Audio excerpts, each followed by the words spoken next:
નમસ્કાર દર્શક મિત્રો, હું છું રૂપલ લુણીચિયા. સંપૂર્ણ ન્યૂઝમાં આપનું સ્વાગત છે. આજથી અંદાજે 1 વર્ષ પહેલા વર્તમાનપત્રોના માધ્યમથી જાણવા મળે કે બનાસકાંઠા જિલ્લામાં એક બાળકને તેની માતાએ એક રૂમમાં 4 મહિનાથી સાંકળથી બાંધીને રાખેલ હતો. આ બાળકને ફક્ત બારીમાંથી જમવાનું આપવામાં આવતું હતું. તે સિવાય બાળકની તમામ દિનચર્યા આ રૂમની 4 દિવાલોમાં જ થતી હતી, જેના કારણે બાળક માનસિક સંતુલન ગુમાવી બેઠેલ હતું.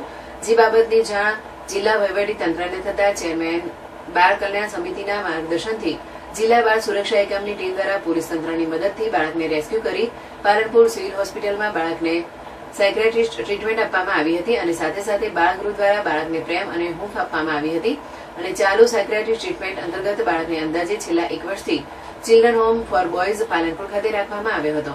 છેલ્લા 1 વર્ષથી બાળકનું સતત કાઉન્સેલિંગ કરવામાં આવ્યું હતું અને ચેરમેન બાળ કલ્યાણ સમિતિના માર્ગદર્શનથી સમગ્ર બાળ સુરક્ષા ટીમ દ્વારા બાળકના કૌટુંબિક અને સામાજિક પુનઃસ્થાપન માટે સતત પ્રયત્નો કરવામાં આવતા હતા. જેના ફળ તારીખ 28/8/2024 રોજ બાળ કલ્યાણ સમિતિ બનાસકાંઠા દ્વારા અન્ય જિલ્લામાં સ્થાયી બાળકના પરિવાર સાથે સંકલન સાધી બાળકનો પરિવારમાં પુનઃસ્થાપન કરવામાં આવેલ છે.